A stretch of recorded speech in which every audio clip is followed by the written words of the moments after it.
Assalamualaikum warahmatullahi wabarakatuh.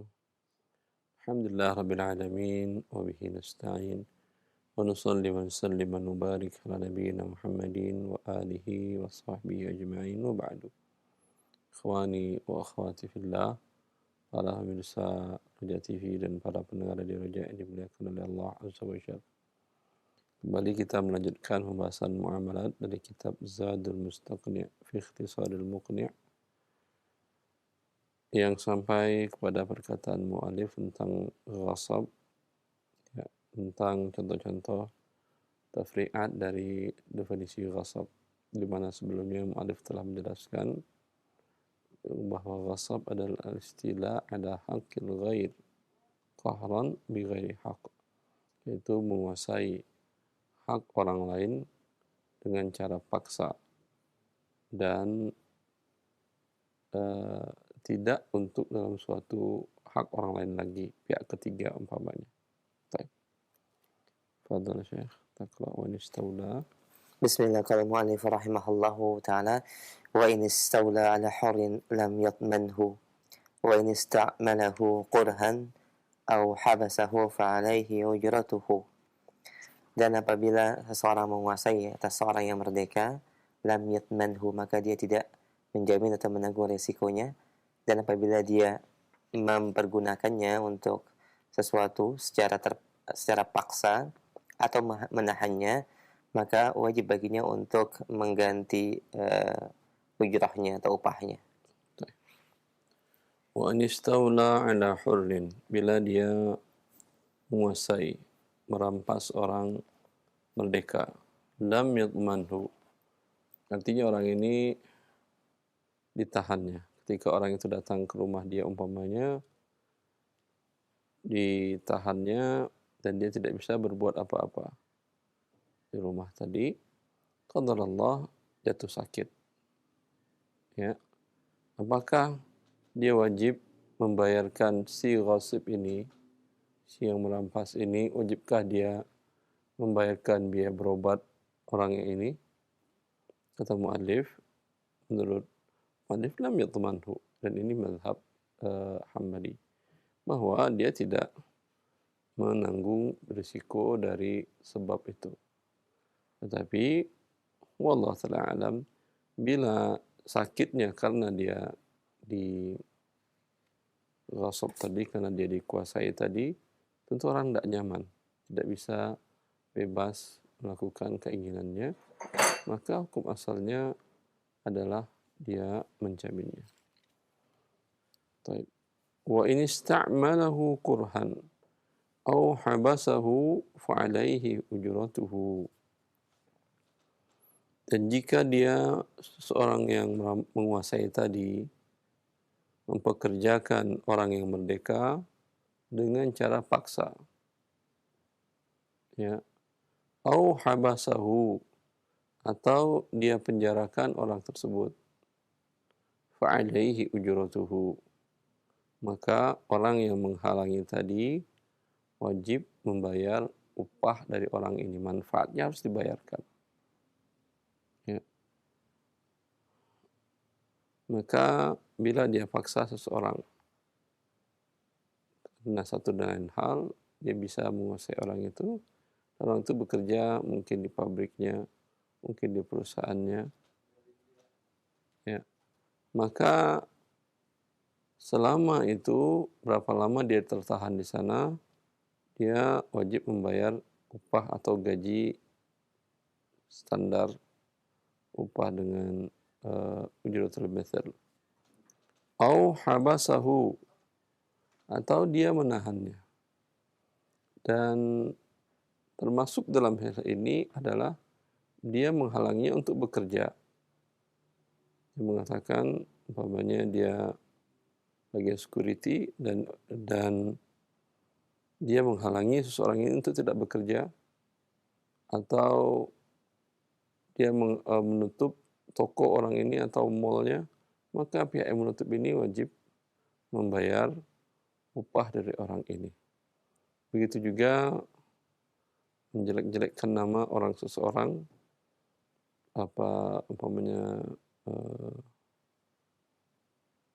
prestasinya, sehingga atau membuat blacklist, dimasukkan dalam daftar hitam orang ini sehingga dia bekerja ke perusahaan manapun tidak diterima, maka orang yang menguasainya ini yang menghalangi dia untuk bekerja dalam pandangan syariat bila dia tidak melakukannya untuk hak, ya, kecuali ada hak, memang orang ini pernah bermasalah di perusahaan X, ya, dia pernah bekerja di perusahaan X kemudian bermasalah dan lari begitu saja tidak menyelesaikan masalahnya, maka perusahaan ini kemudian membuat daftar hitam tentang karyawan ini dan diberitahukan kepada perusahaan-perusahaan yang sejenis dengannya atau kolega-koleganya.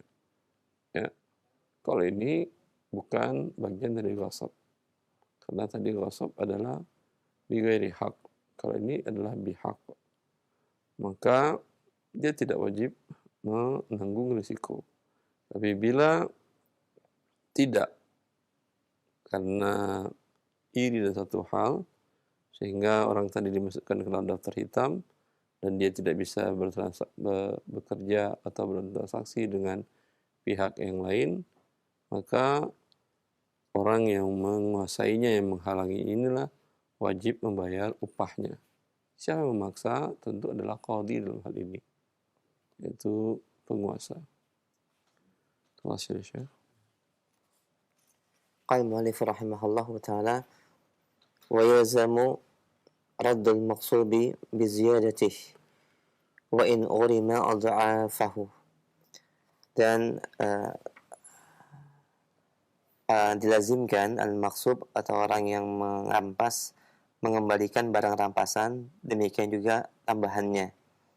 Dan apabila ghurim, rusak, Gharim, dan dia menanggung kerugian ad'afahu, walaupun ya, berlipat walaupun berlipat kali lipat dari harganya. Nah, Ya, qala al-muallif sini berkata, wa yalzamu raddul maghsubi bi ziyadatihi, dan yang merampas menjadi wajib, menjadi harus mengembalikan barang yang dirampasnya dengan seluruh pertambahannya. Bila dia merampas anak kambing tetangganya atau orang lain, karena umpamanya kambing ini masuk ke kebun dia, kemudian dia makan tanaman-tanaman orang ini, dan kemudian kambing diikatnya. Nah, diikatnya kambing di rumah tetangganya ini. Ya, kambing tadi beranak. Alhamdulillah beranak selama diikat. Atau bertambah kilo dagingnya. Kemudian tetangga yang kehilangan kambing ini, kemudian dia melapor ke pihak berwenang dan tahu bahwa kambingnya ditahan oleh tetangga tadi. Maka pihak berwenang, mahkamah dalam hal ini, memaksa yang merampas ini untuk mengembalikannya. Walaupun kambing ini sekarang dengan anak-anaknya dikembalikan, atau dengan gemuknya dikembalikan. Dia tidak bisa mengatakan, dulu kambing kamu yang masuk ke kebun saya 2 ekor, sekarang sudah jadi 4 ekor. Saya kembalikan hanya 2 saja, yang induknya, yang anaknya buat saya. Ya, tidak. Dengan seluruh pertambahannya. Karena Rasulullah SAW mengatakan, wa alaysa li'irkin zalimin haqqun. Keringat, usaha, jerih payah dari yang zalim, itu tidak ada hak. Tidak ada haknya. Sama juga dengan orang yang merampas, mungkin di sebagian terminal di beberapa daerah, terminal bus, diambil barang orang dari bagasi tanpa izin, diangkat, kemudian dibawainnya ke suatu tempat, mungkin pindah ke angkot atau kemana. Setelah itu dia minta uang semaunya. Siapa yang nyuruh kamu ngangkat? Walaysa li'irkin zalimin haqq. Ya, maka cuman karena di negara kita hukum tidak berlaku dengan seharusnya, kalau dalam pandangan syar'i Anda tidak wajib membayar. Ya, karena dia merampas tanpa dengan izin Anda. Dia menguasai bahkan dengan qahran, dengan cara paksa. Ya. Biziyadati, dengan seluruh pertambahannya. Tadi beranak atau makin gemuk. Tadi waktu dirampas, umpamanya beratnya cuman 5 kilo kambing tadi. Setelah itu digemukkannya. Sudah menjadi 10 kilo. Bolehkah dia minta ash atau tambahan dari kompensasi dari tambahan berat tadi? Jawabannya tidak. Kan Rasulullah SAW mengatakan laisa li'irqil zalimin haqqun, yaitu keringat dari orang yang zalim itu tidak ada gunanya. Wa in gharima ad'afahu, dan dia wajib mengembalikan barang yang dirampasnya tadi, ya, walaupun dia harus menanggung kerugian yang merampas tadi, menanggung kerugian berlipat-lipat dari harga barang yang dirampas. Umpama dia rampas dari tetangganya tadi, dari orang lain, yaitu beras. Lagi umpamanya orang bawa beras, lalu dia sita atau dia minta uang jalan untuk segala macam, karena ini masuk bagian dari merampas, masuk dari ghasab. Karena tahran. Umpamanya ada sebagian daerah ada preman-preman yang minta setiap yang lewat untuk membayar upeti atau membayar barang yang dibawanya tadi. Diambilnya umpamanya beras tadi. Ya. Berasnya umpamanya beras merah yang diambilnya. Ambilnya mungkin 2 kilo. Lalu kemudian ada lagi yang lewat, diambilnya lagi berasnya. Berasnya beras putih. Kemudian dicampurkan oleh si ghasib tadi, yang merampas tadi, preman yang merampas tadi. Si pemilik beras merah kemudian mengangkat kasusnya ke mahkamah. Mahkamah dengan seluruh perangkatnya negara menangkap si preman tadi. Dan dia wajib mengembalikan ain, fisik dari beras merah yang dirampasnya. Sekarang sudah bercampur dengan beras putih. Ya. Harga 2 kilo beras merah umpamanya 50.000 rupiah. Ya. Kata si yang dirampas, saya nggak mau diganti uang. Saya maunya dia kembalikan beras merah saya. Saya ganti beras merah lain, kata yang rampas. Tidak itu. Maka dia wajib mengganti, umpamanya dia harus mempekerjakan orang lain untuk memisahkan yang beras merah dengan beras putih tadi. Mungkin butuh biaya sampai 200.000 rupiah untuk memisahkan sekilo beras merah, 2 kilo beras merah dengan 2 kilo beras putih tadi. Untuk sampai selesai, mungkin biaya upah satu-satu diambil. Seperti itu. Wa in gharima ad'afahu, padahal harga beras merah cuman 50.000, tetapi dia terhutang, mengandung risiko karena menyampurkannya dengan beras putih tadi, maka dia sekalipun dia terhutang dengan berlipat ganda tadi. Dan ini bagi mahkamah, bagi penguasa harus melakukan hal ini karena diinginkan oleh yang dirampas ainu malihi, yaitu fisik dari barangnya dia. Ya. Insyaallah. Baik, pendengar dan pemirsa Raja TV, alhamdulillah ada faedah ilmu yang sangat bermanfaat terkait dengan beberapa penjelasan dari poin pembahasan al-ghasab yang sudah disampaikan oleh Ustaz. Dan pendengar serta pemirsa Raja TV, kita berikan kesempatan di sesi tanya jawab untuk memperdalam pembahasan. Bagi Anda yang ingin bertanya terkait dengan bab ini secara khusus atau yang lain dalam permasalahan muamalah, kami berikan kesempatan di line telepon. Kita akan sapa untuk telepon yang pertama. Tafadhol. Halo. Halo, Assalamualaikum. Waalaikumsalam warahmatullahi wabarakatuh. Dengan siapa, akhi, di mana? Dengan Panji, Ustaz, di jalan. Baik, Panji silakan. Ustaz, afwan sebelumnya di luar tema, cuma masih terkait tentang masalah muamalah. Jadi, Ana ini kebetulan supplier sayur di hotel, Ustaz. Yeah. Sebuah hotel di daerah Bekasi. Nah, lalu kebetulan Ana bisa bekerja sama dengan hotel tersebut atas bantuan manajer purchasing-nya, Ustaz. Nah, lalu di awal itu memang kami ada omongan, maksudnya mungkin akad, eh, jadi setiap bulannya itu mungkin sebagai rasa terima kasih. Jadi kita ada apa ya, maksudnya mungkin memberi sejumlah uang sebagai bentuk rasa ucapan terima kasih, Ustaz.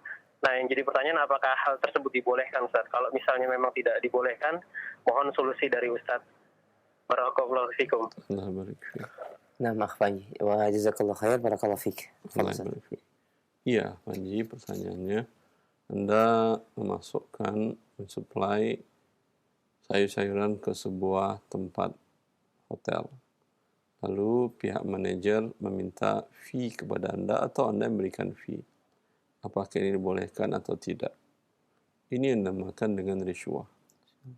Ya, dan riswah, pemberi dan penerimanya dua-duanya dalam neraka. Dalam hadis dari Imam Ahmad, Rasulullah SAW bersabda, "Ar-rashi wal murtashi finnar." Dalam riwayat lain, "Wal-ra'ish bainahuma." Orang yang memberi dan menerima rasuah, dua-duanya dalam neraka. Ya. Anda yang memberikan fee tadi kepada manajer purchasing, pemberi riswah dalam neraka. Manajer purchasing tadi yang menerima rasuah ini juga dalam neraka. Adakah solusinya? Ada. Apa solusinya? Solusinya Anda beritahukan kepada pihak manajemen hotel tadi. Dia manajer manajemen umpamanya, pihak pemilik hotel kalau begitu. Di atasnya dia. Ya. Ini saya memberikan fee kepada manajer hotel ini halal atau tidak, manajer purchasing ini. Ya. Boleh atau tidak Anda izinkan atau tidak. Kalau dia bilang, iya saya izinkan, ya silahkan. Ya. Tapi biasanya tidak ada yang mau mengizinkan. Ya. Biasanya pihak yang, karena ini orang bekerja dan sudah dapat gaji. Lalu dia minta lagi dari suppliernya, ya berarti dalam tabiat manusia, dia akan merugikan pihak yang dia tempat bekerjanya. Tentu pihak tempat bekerjanya tidak mau hal ini. Ya. Kalau pribadi, artinya pemiliknya sendiri, mungkin masih tidak ada masalah, gampang urusannya. Seperti umpamanya Anda bekerja dengan pribadi, sopir pribadi atau karyawan atau tukang kebun pribadi, gampang tinggal ngomong kepada majikan Anda. Tapi ini milik perusahaan, ya, yang umumnya aturan perusahaan tersebut, dan begitu juga aturan negara, di mana negara melarang para ASN, pegawai sipil negara, untuk mendapatkan rasuah ini dari pihak lain. Ya. Sekalipun pemberinya ridho dan dengan senang hati, karena ini pasti akan merusak. Ya. Dari sisi bisnis akan merusak. Kalau dari negara tentu merusak pelayanan publik. Semua orang tahu bahwa pelayanan publik di negara yang tidak ketat mengurus seperti hal ini, pelayanan publik akan menjadi mahal harganya. Untuk mengurus KTP akan mahal. Untuk mengurus SIM, mengurus paspor akan menjadi mahal bila ada negara yang tidak ketat atau mengacuhkan dalam hal ini. Tentu akan berdampak, biaya hidup akan menjadi tinggi. Maka di negara yang ada rasuah, biaya hidup pasti tinggi.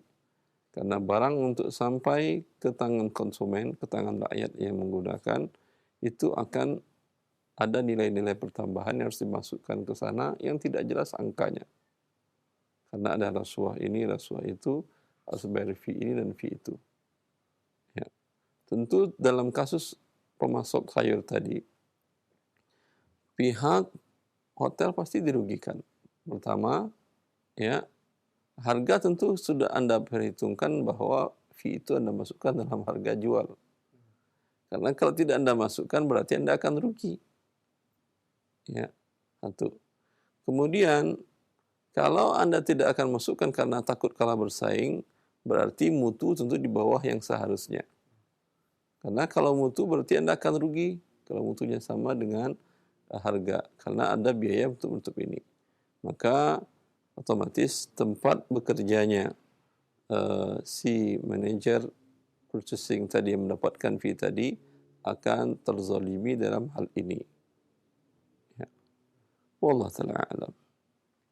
Ustaz, Masya Allah, jazakumullah khairan atas penjelasan dan jawaban. Demikian Panji, jawaban dari Ustaz semoga menjadi pencerahan bagi kita semua. Barakallahu fikum. Dan kita berikan kesempatan yang kedua. Masih di via telepon. Kita sapa kembali penelpon berikutnya. Baik, halo. Assalamualaikum warahmatullahi wabarakatuh. Waalaikumsalam warahmatullahi wabarakatuh. Dengan siapa Umu di mana? Dengan Ibu Sena, Pak Ustadz, di Pondok Kelapa. Baik, silakan Ibu Sena. Dia mau menanyakan tentang waris, bisa Pak Ustadz? Silakan Ibu. Iya.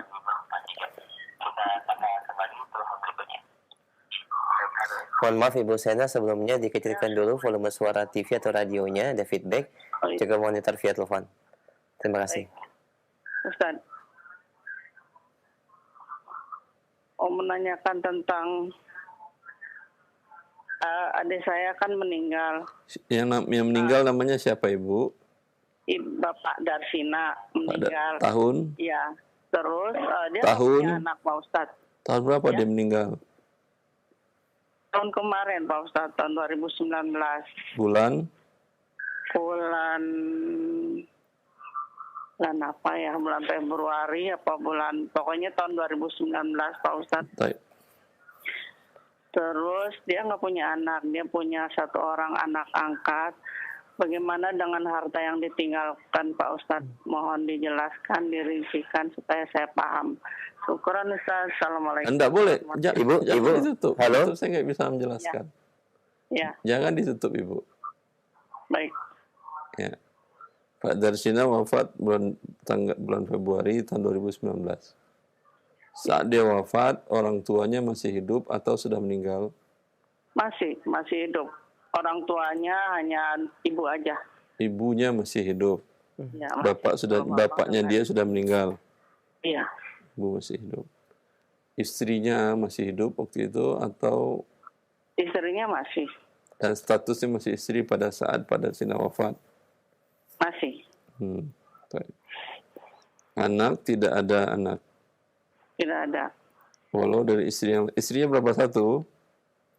1. Baik. Ibunya mendapat 1/3, istrinya mendapat 1/4. 3 dengan 4, 12, 4, 3, 7, sisa 5. Iya. Sisa 5. Pak Darsina ini ada saudara-saudari yang sebapak dan seibunya yang masih hidup? Ada laki-laki semuanya 5, terus wanitanya 3. Jadi kami semua 8 bersaudara. Berikut Pak Darsina itu ada 8, laki-lakinya 5. Sebentar. Perempuannya. Saudara Pak Darsina yang laki-laki 5. Saudaranya berarti 4, 5 sama Pak Darsinanya. Saudaranya dia, bukan Darsinanya. Berarti Iya, 4 saudaranya. 4, iya. 3 saudari perempuan. Ya. Ini yang 5/12 dibagi 4 kali 2, 8 tambah 3, 11. Dibagi 11. Iya. Maka akhirnya 11 dikali 12, 144, Ustaz? No. Iya kan? No. 144. Kemudian untuk ibu Pak Darsina 4/144. Untuk istrinya 3/33. 11 kali 12 atau 32? 132. Nah. 132. Untuk ibu Pak Darsina 44/132. Untuk istrinya 33/132. Iya. Untuk saudara laki-lakinya adalah masing-masing dapat 10/132. Iya. Untuk saudari perempuannya masing-masing 5/132. Seluruh harta Pak Darsina apapun jenisnya dibagi 132. Cukup jelas Ibu? Jelas Pak Ustadz. Ya. Baik, syukran Pak Ustadz. Assalamualaikum warahmatullahi wabarakatuh. Assalamualaikum warahmatullahi wabarakatuh. Jazakumullah khair. Demikian jazakallah khair Ibu Sena. Semoga ini bisa menjadi jawaban yang bermanfaat. Dan perincian yang disampaikan Ustaz menjadi pencerahan buat Ibu dan kita semua. Jazakallah khairah. Kita berikan kesempatan yang ketiga. Masih di via telepon. Bagi Anda yang baru bergabung dalam pembahasan bab al-ghasab atau rampasan. Kita dalam sesi tanya jawab. Baik, kita berikan kesempatan untuk telepon yang ketiga. Baik, halo. Silakan. Assalamualaikum. Waalaikumsalam warahmatullahi. Dengan siapa di mana Ibu? Dengan Ibu Esi di Bekasi. Silakan Ibu. Assalamualaikum Ustaz. Assalamualaikum. Tante saya sudah setahun ini meninggal. Suaminya meninggal sudah kurang lebih 20 tahun yang lalu. Sedangkan tante saya ini baru meninggal setahun yang lalu. Dia nggak punya anak, ada anak angkat. Terus untuk masalah pembagian warisnya itu gimana Ustaz? Tante saya bersaudara laki-laki 4, perempuan 3. Sebentar dulu. Berarti yang meninggal suami tante Anda ini? Yang saudara tante saya ini sudah ada yang meninggal 3. Suami dulu yang meninggalkan ya? Iya, suami yang meninggal duluan. Suami itu namanya siapa? Karena wafat tahun? Kenapa Ustaz? Wafatnya tahun berapa dia? Tahunnya kurang lebih 20 tahun yang lalu lah gitu Ustaz. Tahun 2000 berarti? Kenapa Ustaz? Tahun 2000 berarti Bu? Ya, oke. Kayaknya malah lebih Ustaz deh kayaknya. Lah, saya nggak tahu wafat orang diperkira-kirakan. Di bawah tahun 2000 gitu Ustaz. Ya. Berarti tahun 1900? Iya, betul. 1900 berapa? Berapa Ustaz? Berapa? 1900 berapa? 99, 91, 92? Sekitar segitu ya. Segitu yang mana? Saya bilang 91, 92, 99. 1900 kurang lebih 85. 85 jauh berarti 99, 85. Udah jauh kata. Nah sebentar Bu. 1985 Pak Karna wafat. Iya. Pada saat itu tante Anda tadi statusnya istri masih. Iya. Nah, taib. Itu harta Pak Karna sudah dibagi atau belum? Belum. Belum. Ya, sekarang berarti harus dibagi dulu harta Pak Karna tadi. Istrinya, dia punya istri. Itu bibi Anda. Kemudian bapak ibu dari Pak Karna masih hidup atau tidak ketika 1985 tadi?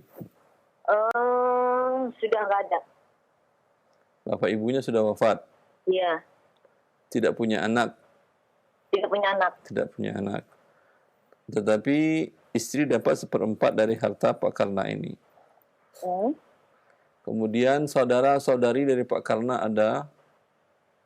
Saudara Pak Karna itu ada 3. Berapa orang laki-laki, berapa perempuan? Laki 2, perempuan 1. 2 saudara, 1 saudari kan ya? Iya. Ya.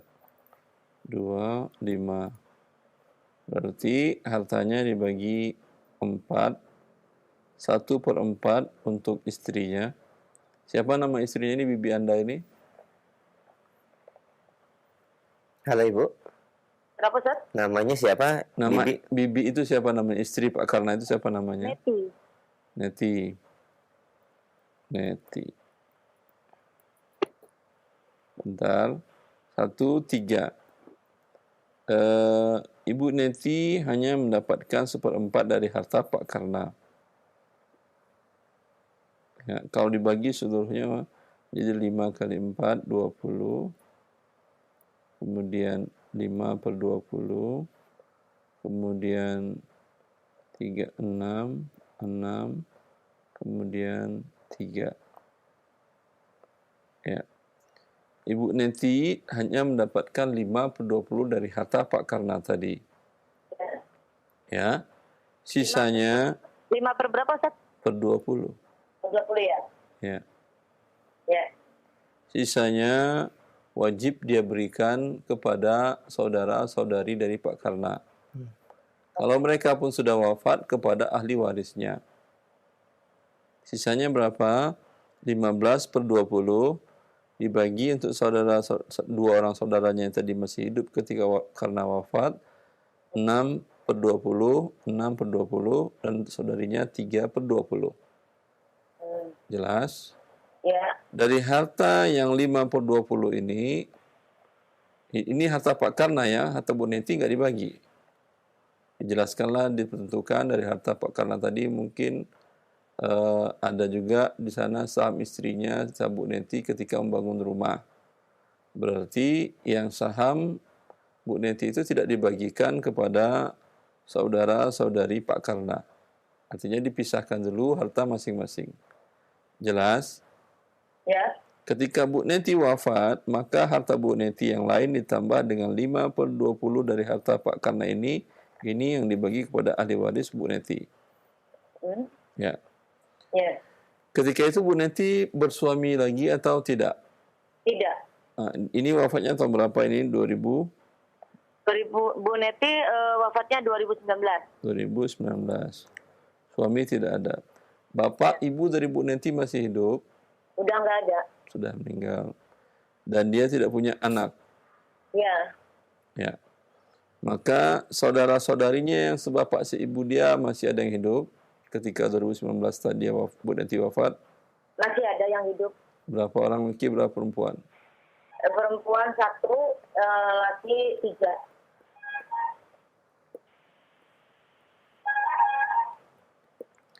Maka seluruh harta Bu Neti dibagi 7. Ya. 2/7, 2/7, 2/7 untuk saudara Bu Neti. Ini seluruhnya saudara si bapak si ibu kan ya? Ya. Ya. 1/7 untuk saudarinya. Ustaz, tapi yang sebapak ada 2 yang enggak. Sebapak si ibu, pertanyaan saya. Yang enggak sebapak. Dari 3 saudaranya yang laki-laki ini, berapa orang yang sebapak dan seibu? Ya, kalau yang saudara laki-laki 4, yang 1 enggak sebapak. Yang sebapak seibu berapa orang? 3. Yang sebapak seibu 3. Ya udah, hanya itu yang dapat. Oh, yang seibu dan sebapak tidak dapat. Dengan bapak enggak, Ustaz? Tidak dapat. Oh, ya. Tertutup.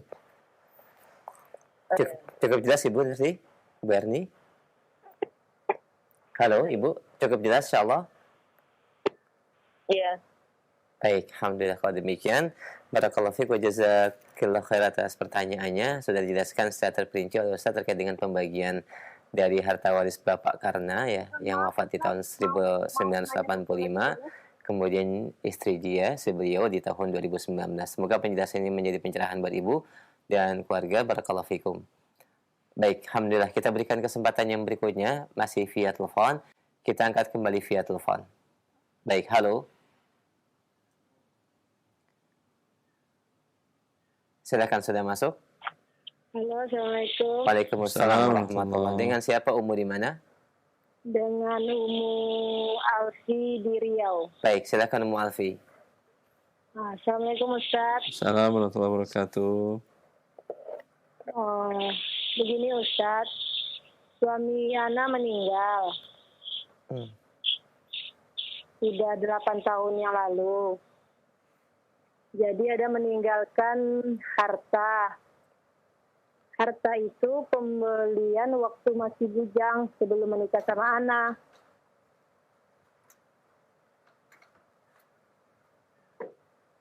Itu gimana status harta itu Ustaz? Ya. Apakah cara pembagiannya itu gimana Ustaz? Tetap dibagi waris Ibu. Tetap seluruh hartanya, baik ini didapatkan masih bujang atau masih bayi dia dapat hartanya. Dari mana hartanya? Bapaknya wafat. meninggalkan umpamanya emas 10 kilo waktu bayi. Ini harta dia. Sampai nanti dia menikah dan dia wafat, istrinya pun dapat ini. Dibagi waris semuanya. Tapi kata saudaranya, Ustadz, kalau harta pembelian waktu bujang itu mereka dapat gitu katanya Ustadz. Mereka itu siapa? Saudara dari suami Anda? Iya, saudara.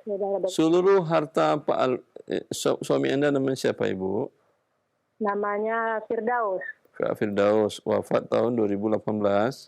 2013 wafatnya. Oh, 2013 wafat. Bulan 10 gitu nggak salah. Bulan 10 2013 dia wafat.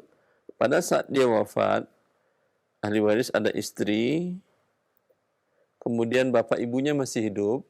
Sudah meninggal. Ada anak berapa orang?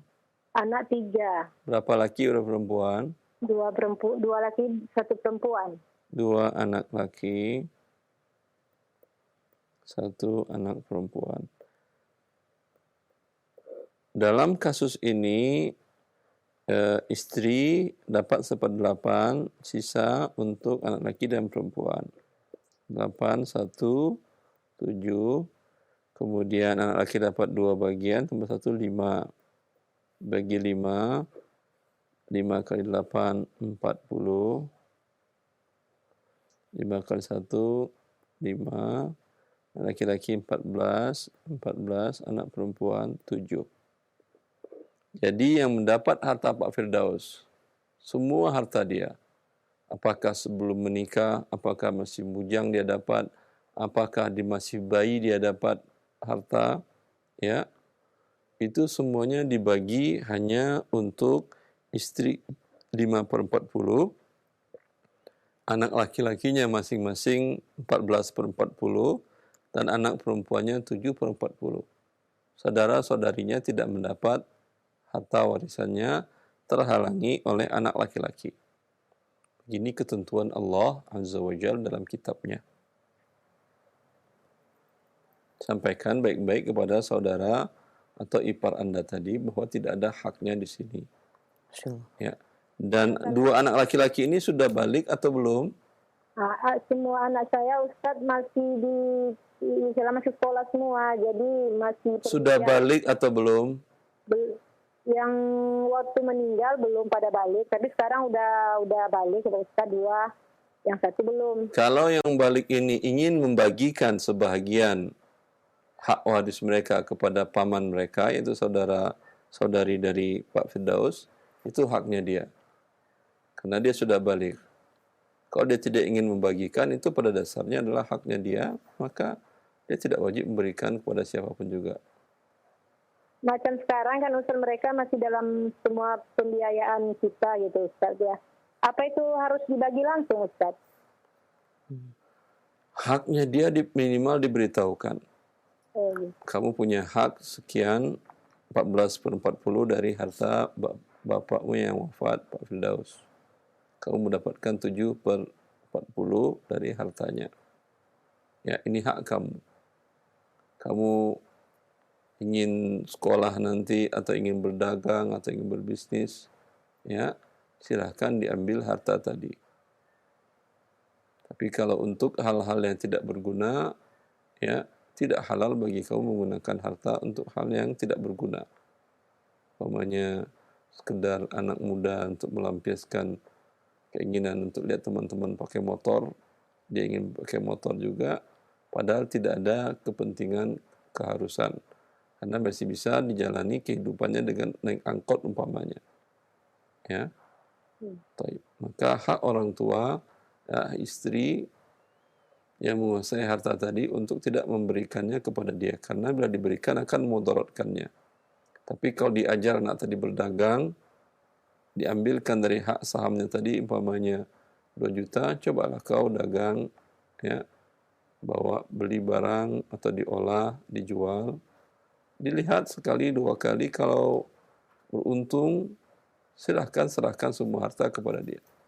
Bila ini yang dikatakan oleh Allah Azza wa Jalla, fa in anastum minhum rusyda fadfa'u ilaihim amwalahum. Bila kalian dapati anak-anak yatim tadi, dia sudah cakap, sudah sanggup mengelola harta, maka serahkanlah harta warisannya dari bapaknya yang telah wafat tadi. Baik. Ini lagi tambah satu lagi nih Pak Ustadz. Silahkan Ibu. Ini apa namanya tuh, waktu ada suami saya dulu, saudara-saudaranya ada berhutang sama suami saya. Tapi nampaknya tidak ada mereka istilahnya mengakui gitu. Mungkin mereka tidak tahu, saya tidak tahu masalah itu mungkin. Jadi mereka diam aja Ustadz. Sementara hutang-hutang suami saya, suami anak dituntut sama anak harus bayar gitu Ustadz. Itu gimana tuh Ustadz? Kalau memang tidak ada catatan hutang tadi, urusannya tentu kepada Allah. Jelas? Kalau hutang suami Anda ada catatannya dan Anda tahu, ya tentu Anda wajib dan Anda bayar. Gitu Ustadz. Demikian Ibu.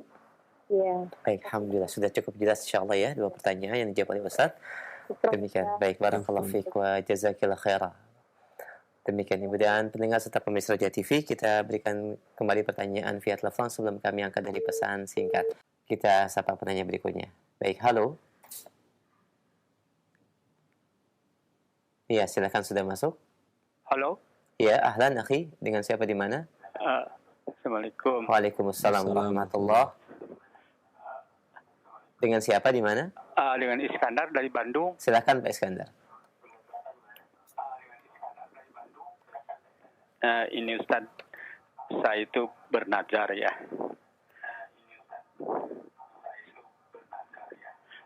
Kalau tanah laku, saya ingin mewakafkan untuk masjid.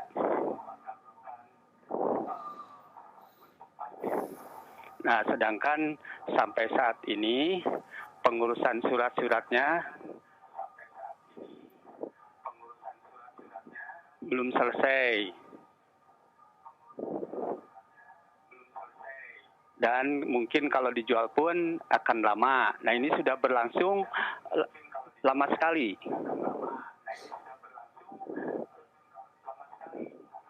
Nah, gimana Ustadz? Saya harus bagaimana? Dan seandainya saya meninggal dunia, dan harus bagaimana Ustadz ke ahli waris saya? Ya, sebentar Pak Iskandar. Ya. Anda bernazar kalau laku diwakafkan. Apa yang diwakafkan dan apa yang laku? Yang laku kalau laku tanah terjual. Betul Pak. Yang Anda wakafkan apa? Seluruh uangnya itu? Enggak, jadi diwakafkan sebagian gitu Ustadz. Berapa persen? Gini Ustadz. Gini Ustadz, mungkin kalau tanah itu nilainya lumayan Ustadz ya. Nah, kalau seandainya misalnya tanah dan membangun masjid itu sekitar 500 juta misalnya. Itu memang bisa gitu Ustadz.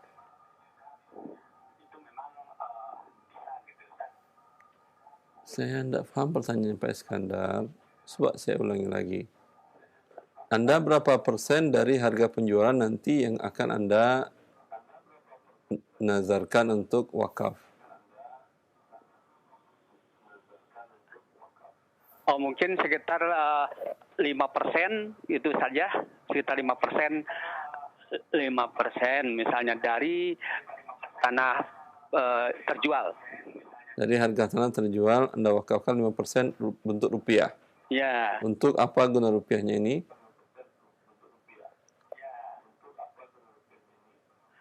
Untuk beli tanah, terus dibangun masjid gitu, Ustaz. Untuk beli tanah lagi, membangun masjid. Taib. Tidak ada masalah. Ya. Terus? Nah, ini kan berjalannya sudah lama, Ustaz ya. Kalau belum laku, belum ada kewajiban Anda untuk mengeluarkan 5%-nya tadi. Sampai laku, baru Anda wajib mengeluarkannya. La qadarullah sampai wafat baru terjual oleh ahli waris, ya, sampaikan kepada ahli waris tadi. Sebelum mereka masih hidup, tuliskan wasiat bahwa untuk tanah yang ini saya pernah bernazar, maka kalian wajib menunaikan nazar tadi. Bila laku 5%-nya, bangunkan untuk masjid di tempat yang lain. Atau kalau tidak cukup bangun masjid dari 5% tadi, serahkan ke pihak yang sedang melakukan pembangunan masjid, bisa membantu pembangunan masjid tadi. Demikian Bapak Iskandar. Ya baik, jadi saya nggak ada beban ya Ustaz ya, kalau sudah itu bebas gitu ya Ustaz ya. Kalau Insya Allah. Baik, demikian Pak Iskandar. Bisa difahami ya jawabannya. Jazakumullah khairah. Baik, barakallahu fiik. Baik, pendengar dan pemirsa Raja TV, alhamdulillah kita akan angkat pertanyaan dari pesan singkat yang sudah cukup banyak masuk. Baik, diantara dari pendengar kita, Assalamualaikum warahmatullahi wabarakatuh. Beberapa pertanyaan yang sama terkait dengan hukum udhiyah. Ustaz, ketika seseorang berkurban dengan sapi yang berserikat di dalamnya 7 orang, apakah boleh saya niatkan untuk diri dan anggota keluarga saya seluruhnya, Ustaz? Atau hanya sebatas sendiri saja sehingga istri berkurban dengan biaya sendiri? Jazakumullah khairan. Baik. Kalau pertanyaan bolehkah dia niatkan 1/7 dari tadi untuk dirinya dan keluarganya? Boleh. Karena Rasulullah SAW meniatkan untuk beliau dan untuk umatnya yang masih hidup dan yang belum berkorban dari umatnya. Jumlah umat Rasulullah yang belum berkorban di waktu itu puluhan ribu. Nah, boleh. Masya Allah. Demikian akhir dan demikian beberapa pertanyaan yang sama. Jazakumullah khairan, barakallahu fiik. Baik, kami angkat kembali pertanyaan berikutnya. Assalamualaikum warahmatullahi wabarakatuh. Dari Bapak Bambang di Jogja dan beberapa pendengar yang lain bertanya, Ustadz, bagaimana hukumnya tabungan yang saldonya ditulis dalam kurs emas?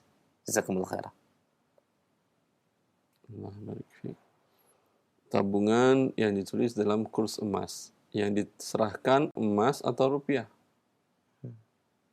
Kalau yang diserahkan adalah emas, tidak ada masalah. Diserahkannya emas, kemudian dituliskan emas.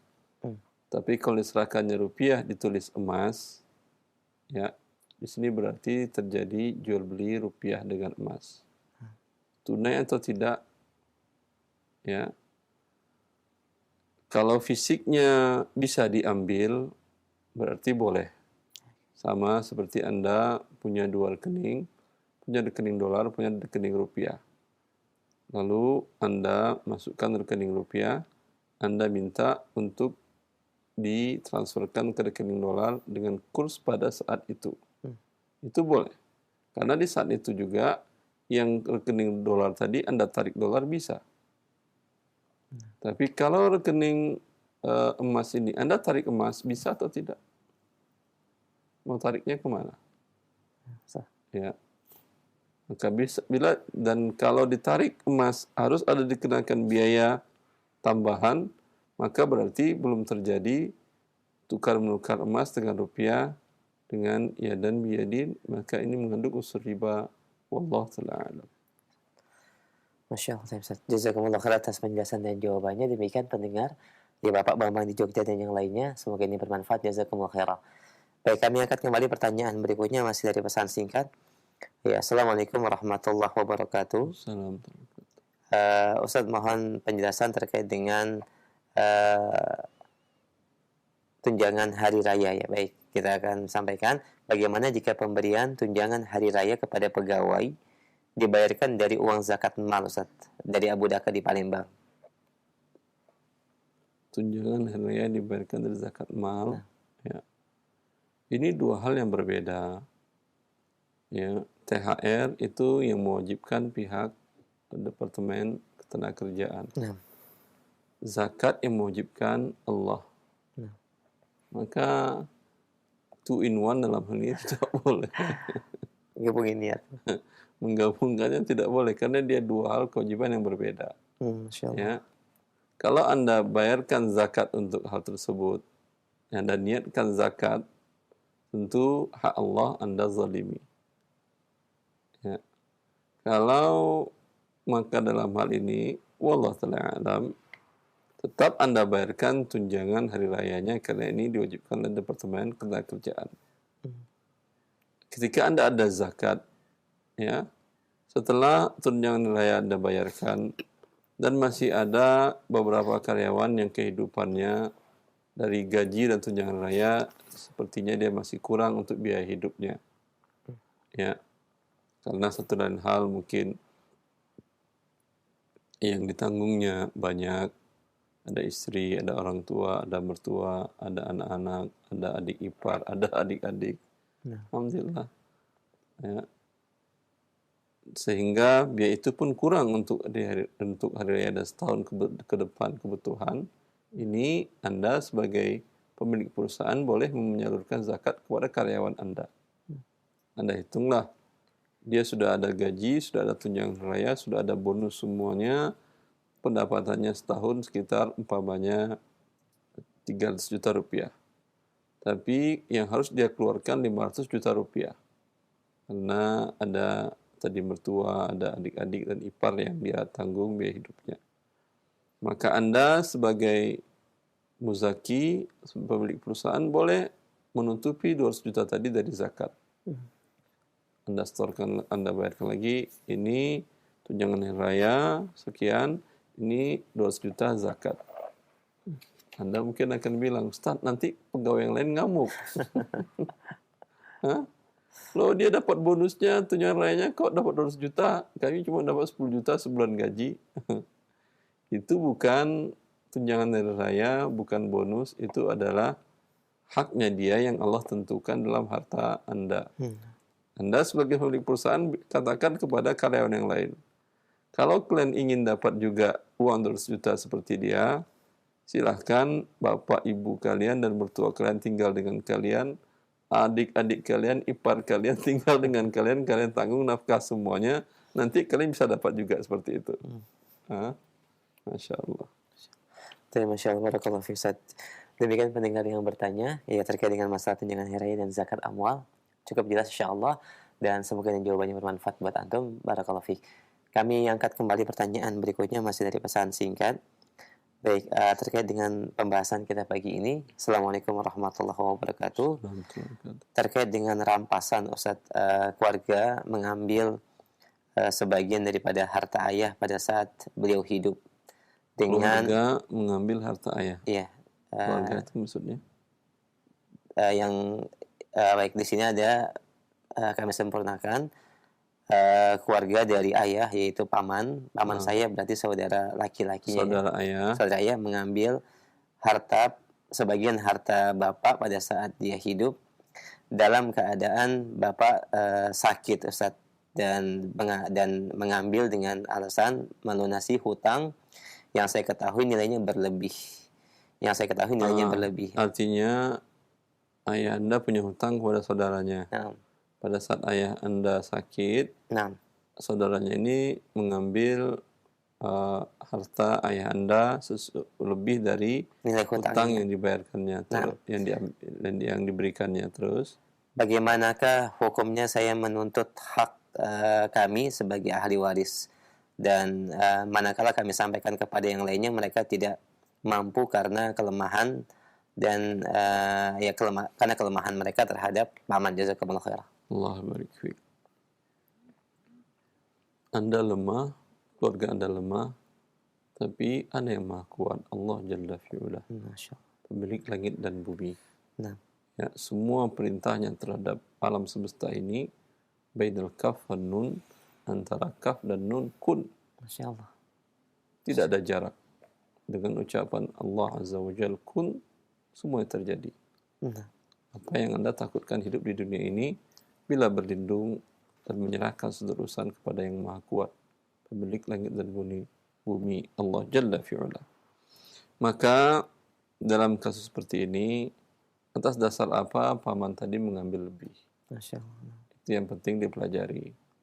Kalau dia mengatakan kompensasi dari ayah kalian dulu berhutang sudah 50 tahun, tahun 70 ayah kalian dulu berhutang, ya, memang hutang 1 juta.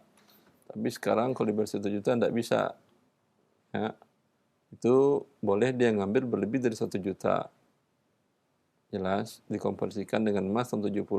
Sekarang emas berapa harganya pada saat meninggal ayah itu, boleh diambil sebanyak itu. Ya. Andai tidak, utangnya baru, belum terjadi inflasi yang sangat besar. Kalau tadi itu dalam kasus hiperinflasi, belum, baru 6 bulan yang lalu, belum ada resesi ekonomi yang sangat besar. Berbeda tahun 98 umpamanya utang tahun 96 diambil tahun 99. Kalau baru jarak 3 tahun tapi inflasinya besar di waktu itu. Itu bisa dikembalikan dengan nilai emas. Ya. Kalau tidak ada inflasi yang besar, utang beberapa bulan yang lalu, sekarang yang sakit dan diambilnya. Diambilnya berlebih, berarti dia mengambil riba.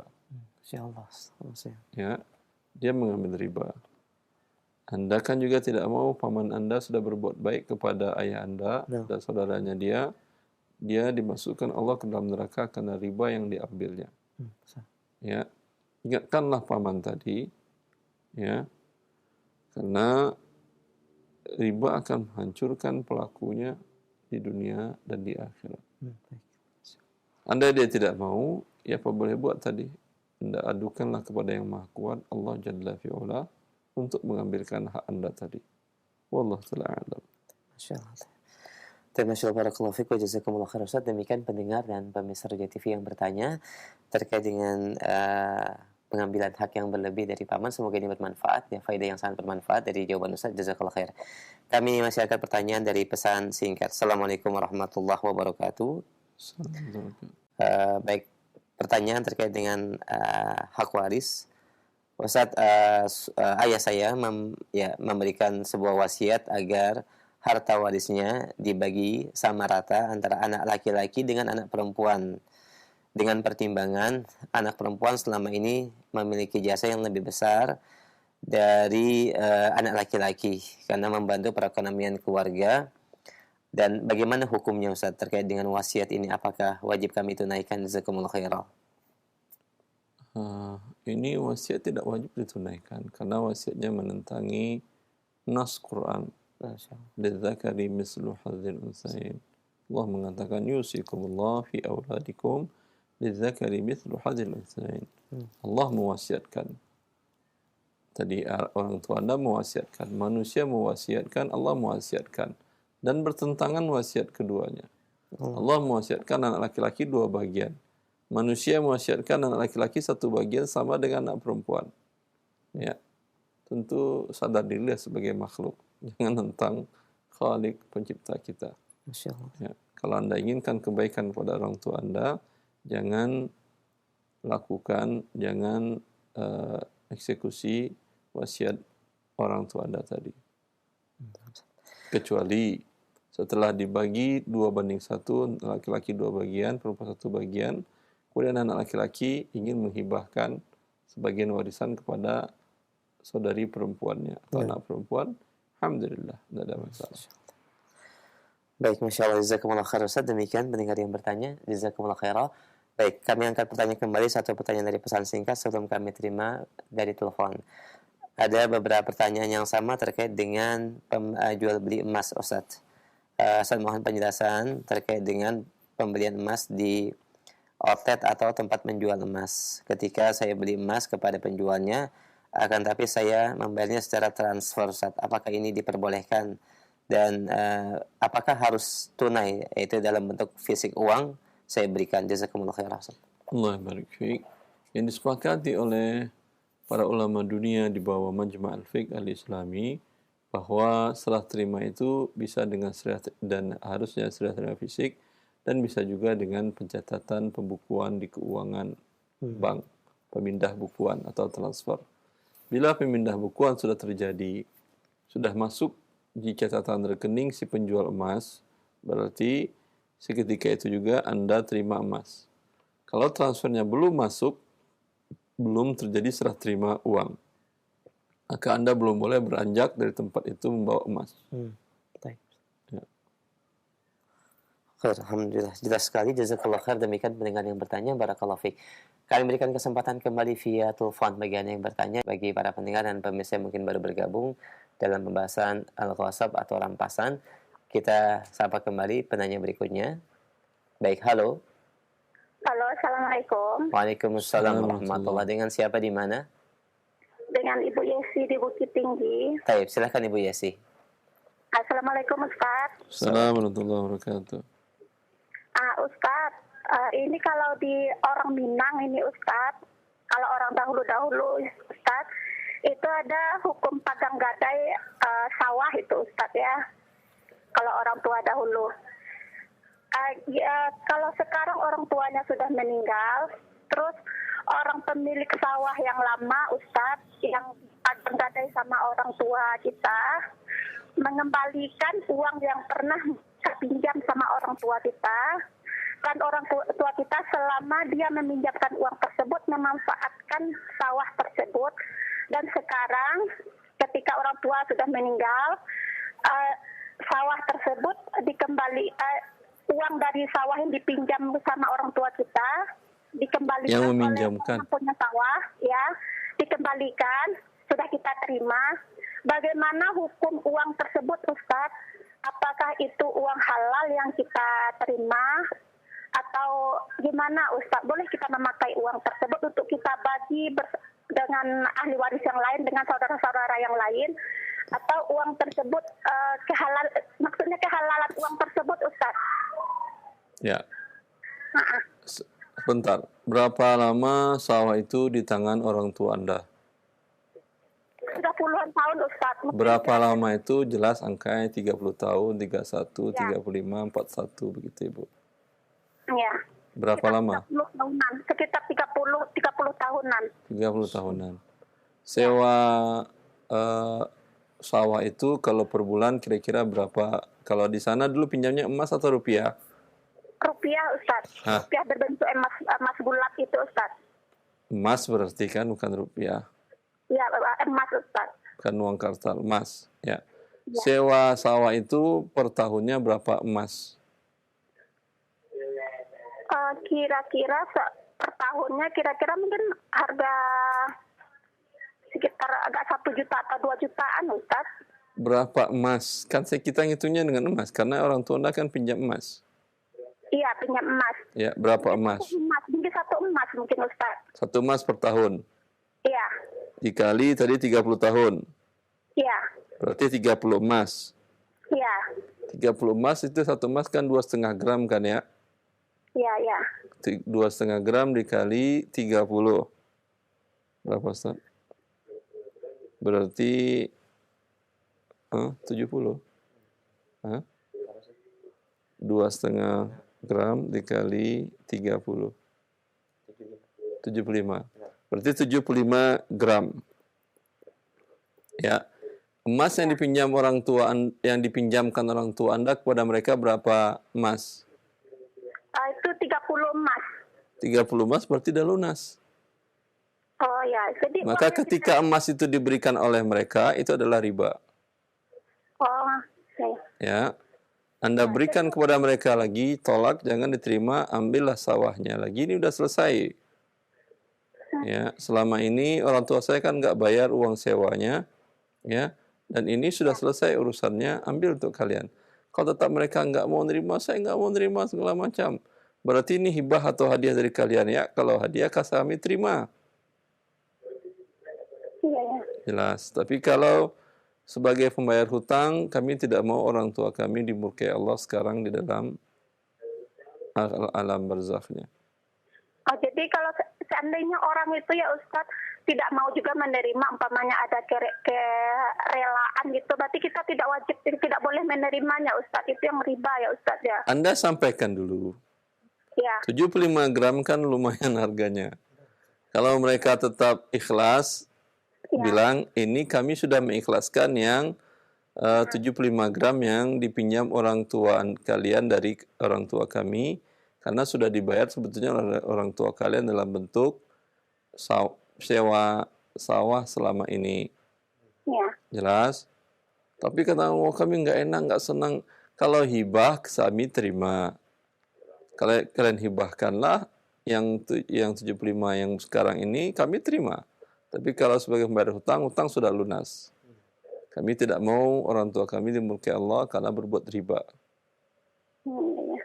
Tapi kalau menghibahkan tidak apa-apa diterima ya Ustaz ya? Ya, Ibu. Oh iya, iya. Nah, terima kasih ya Ustaz. Ya, Allah barik fiik. Assalamualaikum warahmatullahi wabarakatuh. Assalamualaikum warahmatullahi wabarakatuh. Alhamdulillah, jazakallah khairah. Dan semoga jawaban dari Ustaz bermanfaat buat ibu dan keluarga. Barakallahu fiik. Dan ini merupakan pertanyaan kami terakhir di pagi ini. Sebagai ikhtitam, Ustaz, silakan. Ya.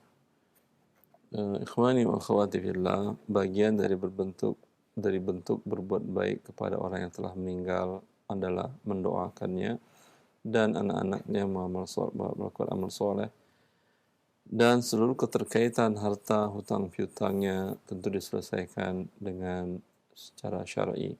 Bila ada yang di luar itu, maka kembalikan kepada syariat agar mereka tidak dimurkai oleh Allah dalam kondisi mereka tidak mampu lagi untuk berbuat baik. Semoga ilmu syar'i bisa mengantarkan kita untuk berbuat baik kepada orang-orang yang kita cintai, kepada orang tua kita, kepada saudara-saudari kita, baik mereka masih hidup walaupun telah wafat. Wallahu a'lam. Wa sallallahu ala nabiyyina Muhammad wa alihi wa sahbihi wasallam.